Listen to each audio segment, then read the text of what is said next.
ശാരീരിക പരിമിതികൾ കൊണ്ട് ഉൾവലിഞ്ഞവരാണോ നിങ്ങൾ? എങ്കിൽ നിങ്ങൾ ഈ എപ്പിസോഡ് തീർച്ചയായും കാണണം. ഇദ്ദേഹത്തെ പഠിക്കണം, അറിയണം. ലെറ്റ്സ് ടോക്കിൽ ഇന്ന് ഉമേഷ് ചെറുത്തൂർ.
ഉമേഷ് ചെറുത്തൂർ, സുഖം.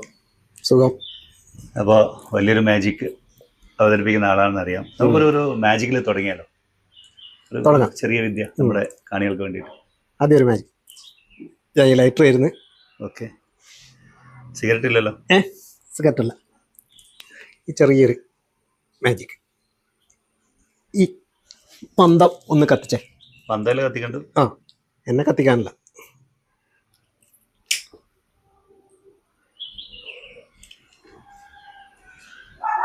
കണ്ടില്ലേ? ഇത് കത്തുന്ന വന്ന് കറക്റ്റ് നോക്കിക്കോ. കണ്ടില്ലേ? പേടിപ്പിക്കേണ്ട വെച്ചിക്ക. ഇനി ഇനി ഇത് ഞാൻ കൊണ്ടോട്ടെ. എടുത്തോ. ഒരു ബോൾ, സാധാരണ ഒരു ബോൾ, റബ്ബർ ബോൾ അല്ലേ? അതെ. ഈ ബോള്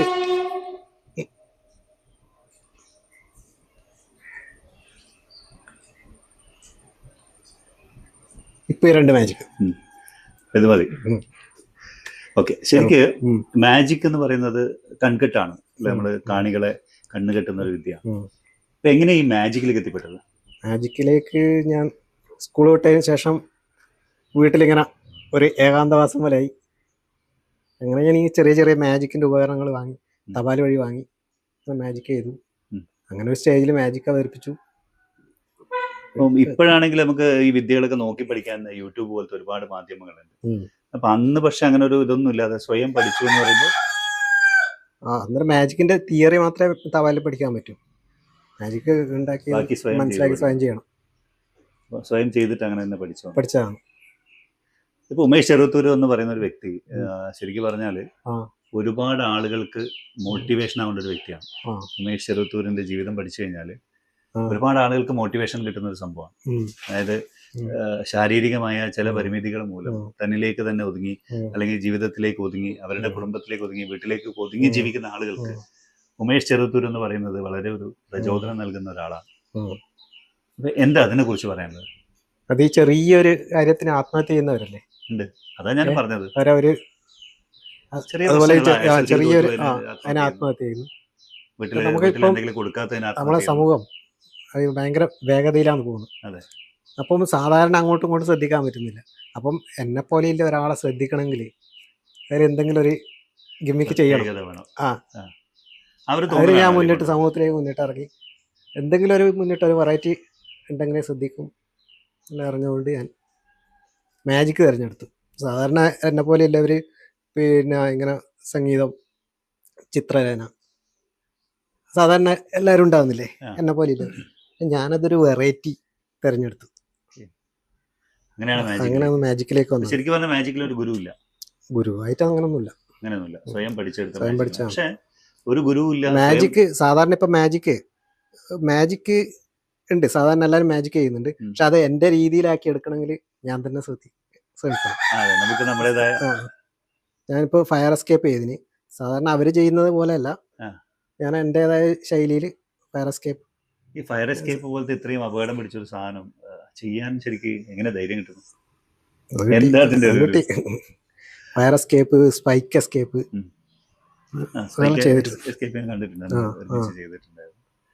പക്ഷെ ഇതൊക്കെ ചെയ്യാൻ ഇത്രയും ഒരു ധൈര്യം എങ്ങനെ കിട്ടുന്നു? ശരിക്കും ധൈര്യം കിട്ടി, പ്രത്യേകിച്ച് കാരണമൊന്നുമില്ല. അങ്ങനെ ചെയ്യണ്ടേ? അത് ചെയ്യാനുള്ള ഒരു ആവശ്യം. ഞാൻ പറഞ്ഞില്ലേ, ഇതുപോലെ എന്തെങ്കിലും ഒരു വെറൈറ്റി ഗിമിക്ക് ചെയ്താല് സമൂഹം ശ്രദ്ധിക്കും, ശ്രദ്ധിക്കാം എന്ന വിചാരം ഇതുകൊണ്ട് തന്നെ. മാജിക്കിൽ ഇപ്പൊ ഏകദേശം എത്ര വേദികൾ കഴിഞ്ഞിട്ടുണ്ട്? 500 വേദികൾ കഴിഞ്ഞിട്ടുണ്ട്. കേരളത്തിൽ അങ്ങോളം ഇങ്ങോളം മാജിക് ചെയ്തിട്ടുണ്ട്. ശ്രദ്ധിക്കപ്പെടുന്ന എന്തെങ്കിലും ഇതുണ്ടായിട്ടുണ്ടോ, നേട്ടങ്ങൾ ഉണ്ടായിട്ടുണ്ടോ മാജിക്കിൽ? ഞാൻ പറഞ്ഞില്ല, ഞാൻ എന്റേതായ ഒരു ശൈലിയിലാണ് ചെയ്യുന്നത്. അല്ല, ഞാൻ പറഞ്ഞ എന്തെങ്കിലും അവാർഡുകളോ അങ്ങനെ എന്തെങ്കിലും? അവാർഡുകൾ ഇങ്ങനെ പ്രാദേശിക അവാർഡുകൾ കാര്യമായി ശ്രദ്ധിക്കപ്പെട്ട അവാർഡുകളൊന്നും വന്നിട്ടില്ല. പക്ഷെ എനിക്ക് തോന്നുന്നത് ഇത്രയും പരിമിതമായ ഒരു ശാരീരികാവസ്ഥയിൽ ഫയർ എസ്കേപ്പ് പോലത്തെ ഒരു ട്രിക്ക് ചെയ്യണമെങ്കിൽ എനിക്ക് ലോകത്തിൽ തന്നെ വളരെ അപൂർവമായിരിക്കും അല്ലേ? എന്തുകൊണ്ട് അതിന്റെ ഒരു റെക്കോർഡുകളോ അല്ലെങ്കിൽ അങ്ങനത്തെ കാര്യങ്ങളിലേക്കൊന്നും ശ്രദ്ധ കൊണ്ടുപോയില്ല? ഞാനായിട്ട് അങ്ങോട്ട് പോയിട്ടില്ല, നോക്കിയിട്ടില്ല. ഇനി തീർച്ചയായും ഇത് കണ്ടു കഴിയുമ്പോൾ ആളുകൾ അതിലേക്കൊക്കെ ശ്രദ്ധിക്കട്ടെ എന്ന് പറയല്ലേ. ഓക്കെ. മാജിക്കിൽ ഇപ്പോ നമ്മൾ നേരത്തെ പറഞ്ഞു ഫയർ എസ്കേപ്പ്, പിന്നെ ഹൗഡിനി എസ്കേപ്പ്, ഇതൊക്കെ ഒരു സാധനം തന്നെയല്ലേ? ഏതൊക്കെ വിഭാഗങ്ങളുണ്ട് ശരിക്കും മാജിക്കിൽ? പിന്നെ ക്ലോസപ്പ്, കൺജ്യൂറിങ്, ഇലൂഷൻ, പിന്നെ ഇങ്ങനെ ബിഗസ്റ്റ്. ഇത് കാണുന്ന കുട്ടികളുണ്ടെങ്കിൽ അവർക്ക് എന്തായിരിക്കും പറഞ്ഞു കൊടുക്കാൻ പറ്റും മാജിക്കിനെ കുറിച്ച്? മാജിക് നല്ലൊരു ഭംഗിയുള്ളൊരു കലയാണ്, അതിലേക്ക് വരണം തന്നെയാണ് പറയുന്നത്. കുട്ടികൾ വരണം എന്നാണ്. പക്ഷെ ഇപ്പൊ മാജിക്കിൽ ഒരു ഇത് കുറഞ്ഞു വരുന്നുണ്ടോ ശരിക്കും? അത് ഇപ്പൊ സോഷ്യൽ മീഡിയയിൽ മറ്റേ യൂട്യൂബ് പബ്ലിക്കായിട്ട് ഇപ്പം വേദികൾ കുറയുന്നുണ്ടോ മാജിക്കിന്? കുറഞ്ഞു വരുന്നുണ്ട്. എന്തുകൊണ്ടായിരിക്കും അങ്ങനെ ഒരു? അത് എല്ലാ കലകളും കുറഞ്ഞു വരുന്നതിന്റെ ഒരു ആൾക്കും കുട്ടികളൊക്കെ ഒതുങ്ങി കൂടുന്നതിന്റെ ഒരു കാര്യമായിരിക്കും അല്ലെ? ഞാൻ നേരത്തെ ചോദ്യം പൂർത്തിയായിട്ടില്ല. അപ്പം ഉമേഷ് തന്നെ ക്യാമ്പുകളിൽ NSS ക്യാമ്പുകളിലൊക്കെ കുട്ടികൾക്ക് ആ. ക്ലാസ് എടുത്ത് എനിക്കറിയാം. ആ. കാരണം കുട്ടികളുടെ തെറ്റിദ്ധാരണകൾ മാറ്റാനും പല മാറ്റാനും. വിദ്യകളും മാജിക് ആണെന്ന് ബോധ്യപ്പെടുത്താനൊക്കെ ഉം. ചെയ്തിട്ടുണ്ട്. അതിനെക്കുറിച്ചൊക്കെ എന്താ ശരിക്കും? മാജിക് പിന്നെ കുട്ടികളിലേക്ക് എത്തിക്കണം ഉം. എന്നൊരാഗ്രഹമാണ്. അല്ല, ഞാൻ അതായത് പറഞ്ഞതല്ല, ഇപ്പം പല മാജിക് ട്രിക്കുകൾ കാണിച്ചിട്ട് ആ. കുട്ടികളെയും വലിയവരെയൊക്കെ തെറ്റിദ്ധരിപ്പിക്കുന്ന ഒരു ഇതുണ്ട്. ഉണ്ട്. അപ്പൊ അതിനെതിരെ പ്രോഗ്രാം ചെയ്തുകൊണ്ട് ഉമേഷ് ചെയ്തിട്ടുണ്ട്, ആ. എനിക്കറിയുന്നതാണ്, ആ. ക്യാമ്പുകളിലും മറ്റൊക്കെ. ആ. ആ ഒരു സന്ദേശം എങ്ങനെയാണ് കുട്ടികൾക്ക് ശരിക്കും കൊടുക്കാൻ പറ്റുക? അതെ, അവർ ഈ മാജിക്കിനോടും പിന്നെ ഒരു തെറ്റായ ഒരു ധാരണ ഉണ്ടായതുകൊണ്ടാണ് ബ്ലാക്ക് മാജിക്കിനെ. മാജിക്കും ബ്ലാക്ക് മാജിക്കും ഒന്ന് തന്നെയാണോ? അല്ലല്ല, ബ്ലാക്ക് മാജിക് ദുർമന്ത്രവാദവും അല്ലേന്ന്. ഉം. അങ്ങനെ ഒന്നുമില്ല. അത് മാജിക്കിനെ ഉപയോഗിച്ചിട്ട് അവര് തെറ്റിദ്ധരിപ്പിക്കും. അതായത് ദുർമന്ത്രവാദം മാജിക്കിനെ ശരിക്കും നമുക്ക് ഇത്തരത്തിലേക്ക് വ്യാഖ്യാനിക്കാൻ പറ്റും. വ്യാഖ്യാനിക്കാൻ പറ്റും. അത് ഉം. മറ്റുള്ളവരെ തെറ്റിദ്ധരിപ്പിച്ചുകൊണ്ട് ഇത് തെറ്റിദ്ധരിക്കും. അത്ഭുത അപ്പം സിദ്ധികളാണെന്ന് അപ്പോൾ അതിന് വേണ്ടത് മാജിക്കിന്റെ യഥാർത്ഥ വശം യഥാർത്ഥ കുട്ടികൾക്ക് വശങ്ങൾ പറഞ്ഞു കൊടുക്കണം. അങ്ങനെയുള്ള സ്കൂൾ ക്യാമ്പുകളിലൊക്കെ ചെയ്തിട്ടില്ലേ കുറെ? ചെയ്തിട്ടുണ്ട്. അതിന്റെ അവർക്ക് എന്തായിരുന്നു താല്പര്യമില്ലവരാണെങ്കിൽ ഞാൻ അതിന്റെ എന്തായിരുന്നു അനുഭവം? ശരി, നല്ല അനുഭവം തന്നെയാണ്. കുട്ടികൾ ഇങ്ങനെ നല്ല രീതിയിൽ ഏറ്റെടുക്കുന്നുണ്ടോ? ആ, പറഞ്ഞു കൊടുക്കാൻ പറ്റും പറഞ്ഞു കൊടുക്കാൻ പറ്റുന്നുണ്ട്. അല്ലെ? തനിയെ തീയൊക്കെ കത്തിച്ച് കുട്ടികൾ വീട്ടിൽ പോയി വീടൊക്കെ കത്തിക്കോ സാധനം? ഇല്ല. ഇല്ല അല്ലെ? അല്ല, ഒരു ക്യാമ്പിൽ ഞാൻ ആ. കണ്ടിട്ടുണ്ടായിരുന്നു, ഭസ്മം ഇത് ആ. തനിയെ തീയൊക്കെ പൊങ്ങി വരുന്ന സാധനങ്ങൾ കാണിച്ചു. Chemical magic. അതെ, അത് ഞാൻ അത് ചോദിച്ചത്. വെച്ചാണ് ഇവര് ദുർമന്ത്രവാദികളും ഇവരിങ്ങനെ. Chemical magic. അങ്ങനെ ഏതൊക്കെ വിഭാഗത്തിലുണ്ട് മാജിക്കുകൾ? അത് ഞാൻ ഇപ്പോൾ പറഞ്ഞില്ലേ, ക്ലോസപ്പ്, കൺജൂറിങ്, ഇലൂഷൻ, ഉം. അങ്ങനെ കെമിക്കൽ മാജിക് പല വിഭാഗം. ഉണ്ട്. ഇപ്പോൾ ഉമേഷ് ഇപ്പോൾ മാജിക്കിന് പുറമെ മറ്റൊരുപാട് കാര്യങ്ങൾ മേഖലയിൽ ശ്രദ്ധിക്കപ്പെടുന്നുണ്ട്. ഇപ്പൊ നമ്മൾ കാണുന്ന തെയ്യം തന്നെ വളരെ മനോഹരമായി ചെയ്തു വെച്ചാണ്. അതേപോലെ ഈ ഷിപ്പിന്റെ രൂപം, തൊട്ടടുത്ത് ഇരുന്ന് നമ്മളെ കഥകൾ കേൾക്കുന്ന മുത്തശ്ശി ഒക്കെ ഉമേഷിന്റെ കരവിരുതാണ്. അതേപോലെ ഈ തൂണ്, സിമെന്റ് വർക്ക്, മനോഹരമായ ഒരു തൂണ് ഇവിടെ കാണാം. ഇതൊക്കെ ഉമേഷിന്റെ തന്നെ വർക്കാണ്. ഈ മേഖലയിൽ എങ്ങനെയാണ് ശരിക്ക് ചെയ്തു വരുന്നത്? ശില്പങ്ങൾ ഉണ്ടാക്കുക, അതിന്റെ പരിമിതികൾ എങ്ങനെയാണ് കവർ ചെയ്തു വരുന്നത്?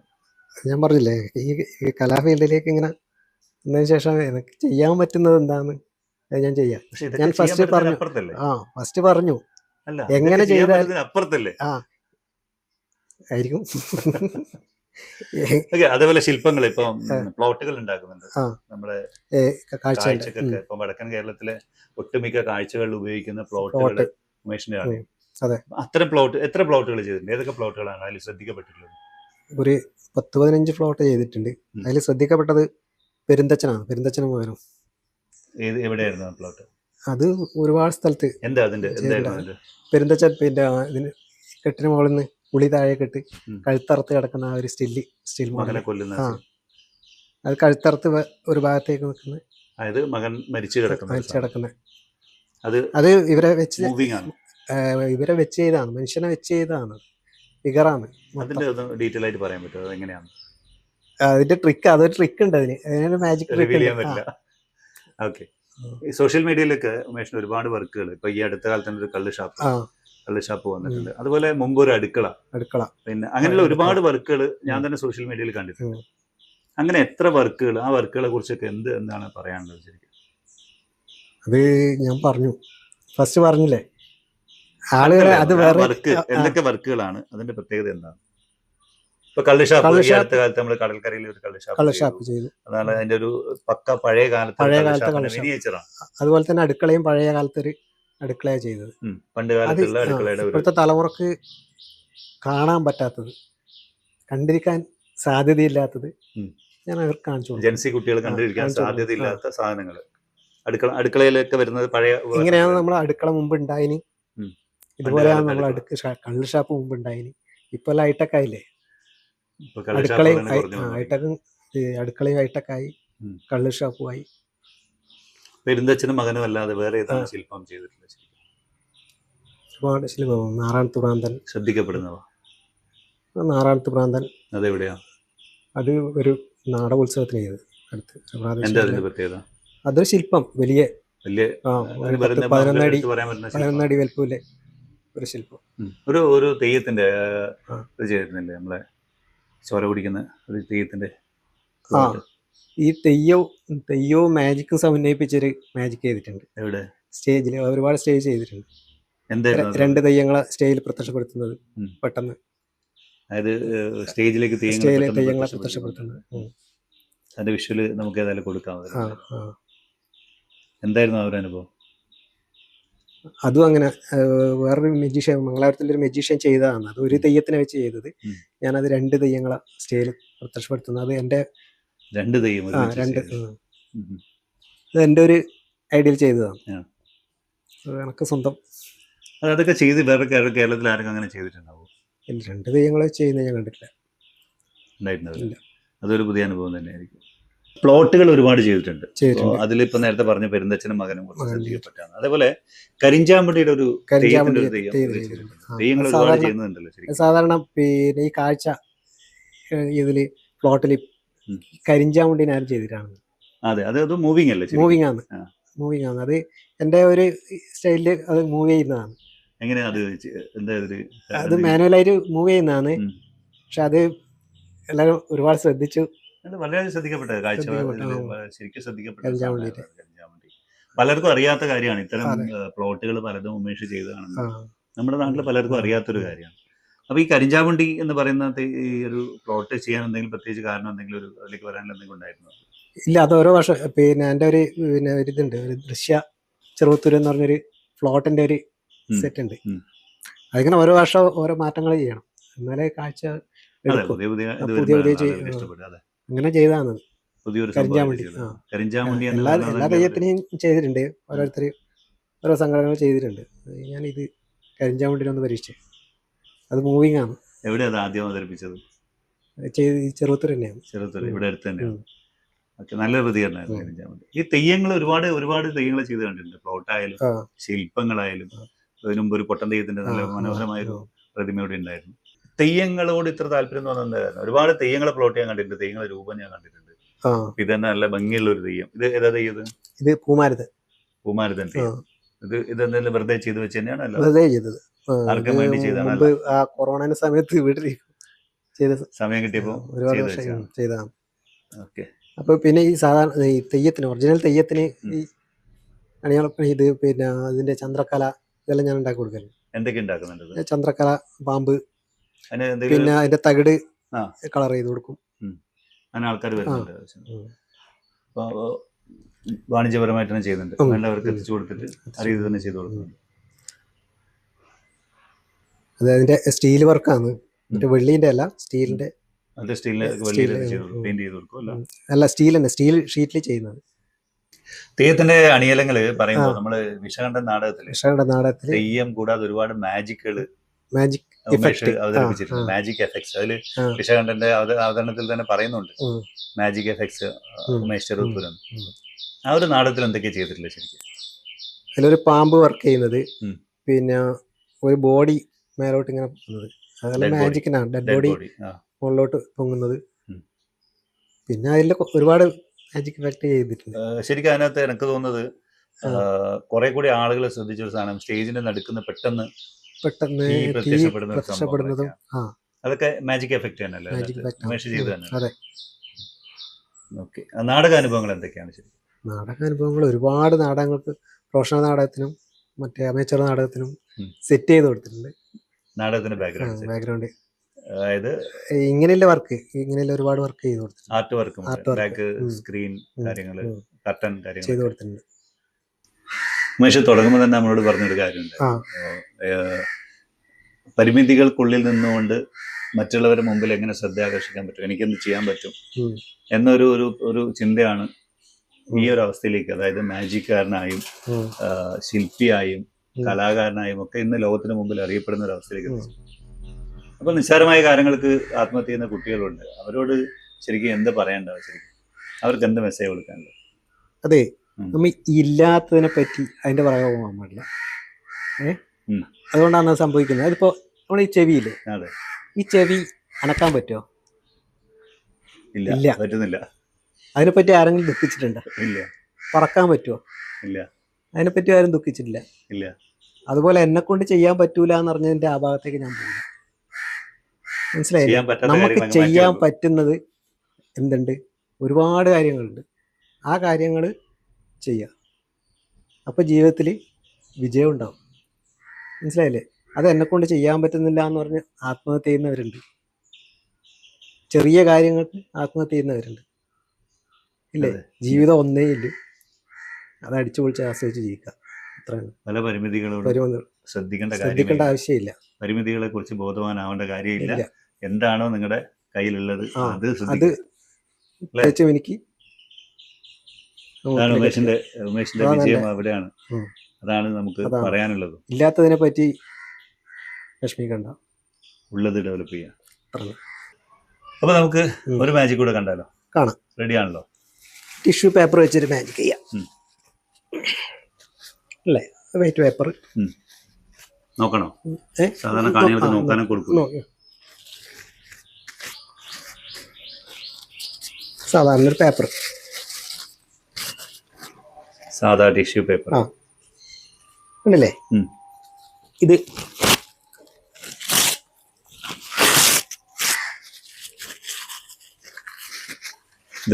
Paper eating. ഉച്ചക്ക് ഭക്ഷണം കഴിച്ചിട്ടില്ലേ?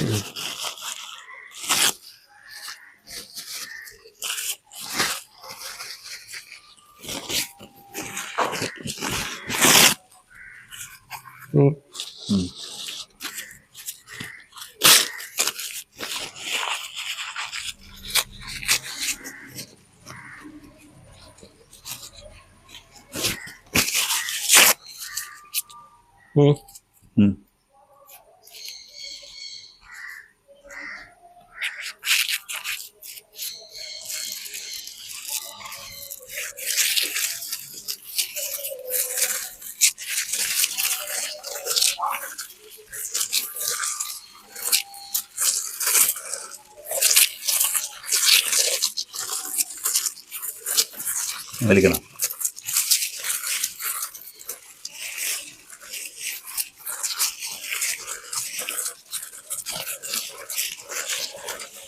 ആകെ ഒരു പേപ്പറല്ലേ തന്നുള്ളൂ. ഇതിപ്പോ കുറയണ്ടല്ലോ. ഇത്രയൊക്കെ പേപ്പർ തന്ന.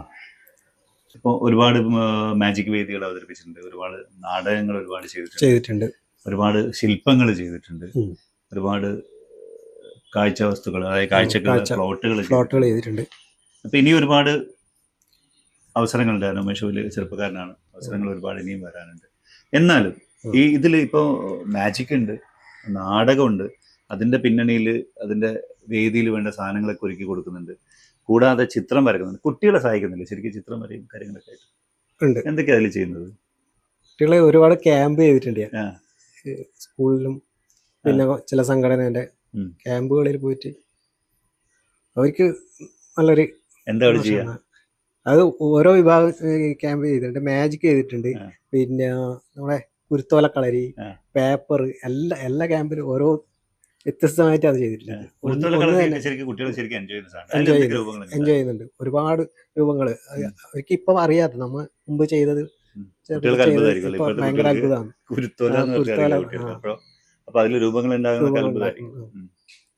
ഇപ്പൊ അടുത്ത് പയ്യന്നൂർ ചെയ്തിട്ടുണ്ട്, ഓലപ്പിപി എന്ന് പറഞ്ഞ ഒരു പ്രോഗ്രാം ചെയ്തിട്ടുണ്ട്. ക്യാമ്പ് 2 ദിവസം ക്യാമ്പ് ചെയ്തിരുന്നു. അല്ല, അത് അവരെ ഇതാണ്, ഓലപ്പിപി എല്ലാ വർഷവും ചെയ്യുന്നതാണ്. ഓലപ്പിപി എന്ന് പറഞ്ഞൊരു പ്രോഗ്രാം. അവര് കുരുത്തോല കൊണ്ട് കുട്ടികളെ പഠിപ്പിച്ചു കൊടുക്കുന്നു. പേപ്പറിന്റെ അതുപോലെ ഇത് പിന്നെ ഒരുപാട് ഫ്ലവർ ഉണ്ടാക്കാനും, പിന്നെ ഇങ്ങനെ കൊളാഷ് വർക്ക് ഇങ്ങനെ പേപ്പറിനെ കൊണ്ട് അതെല്ലാം ചെയ്തിട്ടുണ്ട്. അത് കൂടാതെ ഈ കുട്ടികൾ പഠിക്കുന്ന കുട്ടികളൊക്കെ ഒരുപാട് സഹായിക്കുന്നില്ലേ? എങ്ങനെയാ ചെയ്യുന്നത്? എന്താ കുട്ടികളെ എങ്ങനെയാണ് സഹായിക്കുന്നത്? ഏത് ഈ പേപ്പർ അല്ല, കുട്ടികൾക്ക് രൂപങ്ങൾ ഉണ്ടാക്കി കൊടുത്ത് ഒരുപാട് സഹായം ചെയ്തു കൊടുക്കുന്നത്. അവര് പിന്നെ മറ്റേ ഇത് TTC-ന്റെ പഠിക്കുന്നവര് അവരെല്ലാം ഒരുപാട് ചെയ്തു കൊണ്ടുപോയിട്ടുണ്ട് സാധനങ്ങൾ. ബി.എഡിന് പഠിക്കുന്ന ആവശ്യമായ സാധനങ്ങൾ കുട്ടികൾക്ക് പഠിക്കാൻ ആവശ്യമായ തയ്യാറാക്കി ചെയ്തു കൊടുത്തിട്ടുണ്ട്. അപ്പോൾ കുട്ടികൾ അങ്ങനെ വരാറുണ്ട്, അതൊരു സഹായം അവർക്കൊരു ആവശ്യത്തിന് വരാറുണ്ട്.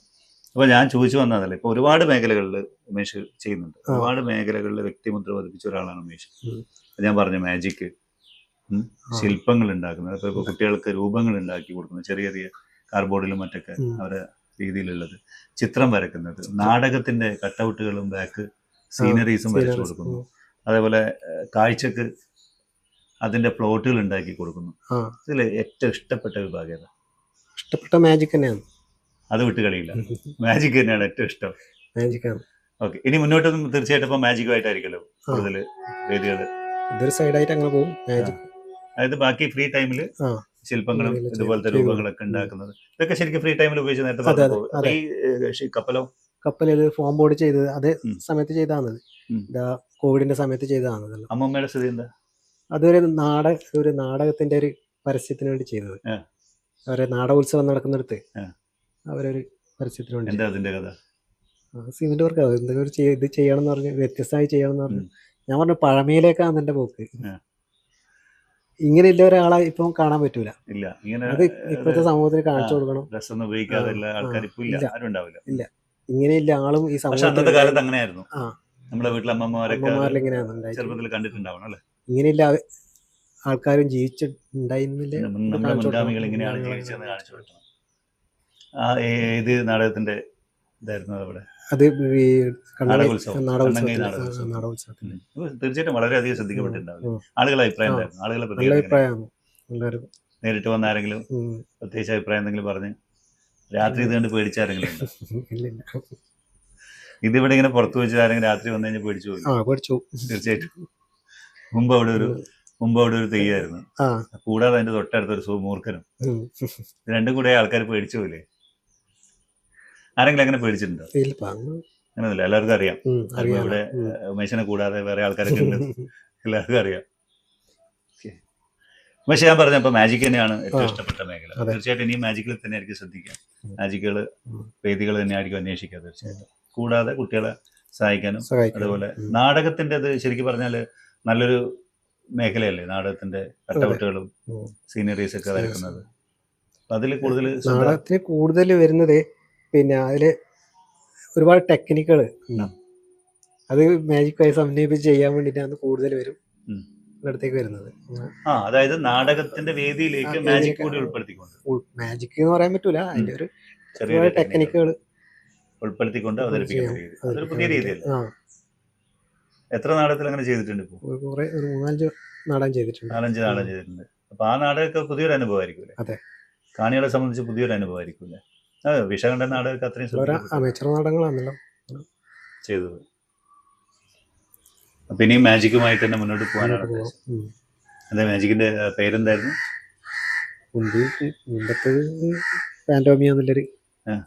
പേര് മാറ്റിയോ? എന്ത് പുതിയ പേര്? ഇപ്പൊ ഞാൻ അങ്ങനെ ഇലൂഷൻ ഒന്നും ചെയ്യില്ല, സാധാരണ കൺജൂറിങ് മാജിക് ചെയ്യുന്നത്. അച്ഛനെ ചീത്ത പറഞ്ഞ മേലാല് ഇല്ല. ഇപ്പോഴത്തെ പുതിയ മാജിക്കിന്റെ ട്രൂപ്പിന്റെ പേരെന്താ? മാജിക് അങ്ങനെ ട്രൂപ്പിന്റെ പേരായിട്ടൊന്നുമില്ല. Miracle magics. ഓക്കെ, ഏതായാലും ഒട്ടനവധി വേദികൾ ഇനി കിട്ടട്ടെ, ഒരുപാട് മാജിക്കിൽ ഇനിയും ശ്രദ്ധിക്കപ്പെടട്ടെ. ഈ പറഞ്ഞ രീതിയിലുള്ള ലോകത്ത് ശ്രദ്ധിക്കപ്പെടുത്തുന്ന രീതിയിലുള്ള മാജിക്കുകൾ ചെയ്തിട്ടുണ്ടെങ്കിൽ അത് തീർച്ചയായും അങ്ങനെയുള്ള വേദികൾ അത് അവതരിപ്പിക്കുകയും അതിന് വേണ്ടുന്ന രീതിയിലുള്ള പാരിതോഷികങ്ങൾ നേടിയെടുക്കുകയും ചെയ്യണം. അങ്ങനെ ഒരു പ്രത്യേക സംഭവമാണെങ്കിൽ തീർച്ചയായിട്ടും അത് ശ്രദ്ധിക്കപ്പെടേണ്ട, അതിനുള്ള ശ്രമം നടത്തണം എന്തായാലും. മാജിക്കിൽ ഇനി ഒരുപാട് മുന്നോട്ട് പോകാൻ കഴിയട്ടെ. അതോടൊപ്പം തന്നെ ഈ പറഞ്ഞ രീതിയിൽ ഇനി ഒരുപാട് ആൾക്കാരെ പേടിപ്പിക്കുന്ന അമ്മൂമ്മയും വീട്ടിൽ നിറയെ തെയ്യങ്ങളും ഒക്കെ ആയി, കള്ളിഷാപ്പും അടുക്കളയും പഴമയുടെ ഒരുപാട് ഇനിയും സാധനങ്ങൾ ഒരുപാട് വരാനുണ്ട്. അതിനിടയിൽ ചിരവയൊക്കെ ഉണ്ടാക്കിയിട്ടുണ്ടായിരുന്നല്ലേ? പഴയ ചിരവ, പിന്നെ അങ്ങനെ എന്തൊക്കെ ഉണ്ടാക്കിയിട്ടുണ്ട് ശരിക്കും? ഒരുപാട് എല്ലാം ഒരുപാട് സാധനങ്ങൾ ഉണ്ടാക്കി. ഒരുപാട് എന്താണ് ഒരുപാട്? പഴമയിലെ ഇങ്ങനെയല്ലേ മുറം, ചിരവ, പീഠം, പിന്നെ കളിശാപ്പ്, അടുക്കള, പിന്നെ ഉറി. അങ്ങനെയുള്ള സാധനങ്ങൾ. ഉറി എന്ന് പറഞ്ഞാൽ ഉറി മനസ്സിലായി, അടുക്കളയിൽ പണ്ട് കെട്ടിയിരുന്നു. അതായത് ഇതൊക്കെ വെക്കാൻ വേണ്ടി ചെയ്തിട്ടുണ്ട്, വെണ്ണ വെക്കാൻ വേണ്ടിയിട്ട് കെട്ടിയിരുന്നു. പിന്നെ ഒരുപാട് സാധനങ്ങൾ ഓർമ്മയില്ല, അത്രയും സാധനങ്ങൾ ഓർമ്മയില്ല. ആവട്ടെ, ഏതായാലും മാജിക്കിന് പുറമെ ഇത്തരം വേദികളിലൊക്കെ, അതായത് നാടകത്തിന്റെ ബാക്ക്ഗ്രൗണ്ട് സീനറീസ് ചെയ്യുന്നത്, ശില്പങ്ങൾ ഉണ്ടാക്കാനും കട്ടൗട്ടുകൾ ഉണ്ടാക്കാനും അതേപോലെ കാഴ്ചയുടെ രൂപങ്ങൾ ഉണ്ടാക്കാനൊക്കെ ദൈവം ഇനി ഒരുപാട് സഹായിക്കട്ടെ. ഒരുപാട് ആളുകൾക്ക് താങ്കൾ ഒരു പ്രചോദനമാണ്, ഒരുപാട് ജീവിതങ്ങൾക്ക് താങ്കൾ ഒരു പ്രചോദനമാണ്. താങ്കളുടെ ഈ ഒരു പ്രചോദനമാവുന്ന കാര്യങ്ങളൊക്കെ ആളുകൾ ഏറ്റെടുക്കട്ടെ എന്ന് ആശംസിക്കുന്നു. ഏതായാലും ഇന്ന് ലെറ്റ്സ് ടോക്കിൽ നമ്മളോടൊപ്പം ഇത്രയും സമയം ചെലവഴിച്ചതിന് താങ്ക് യു. സന്തോഷം.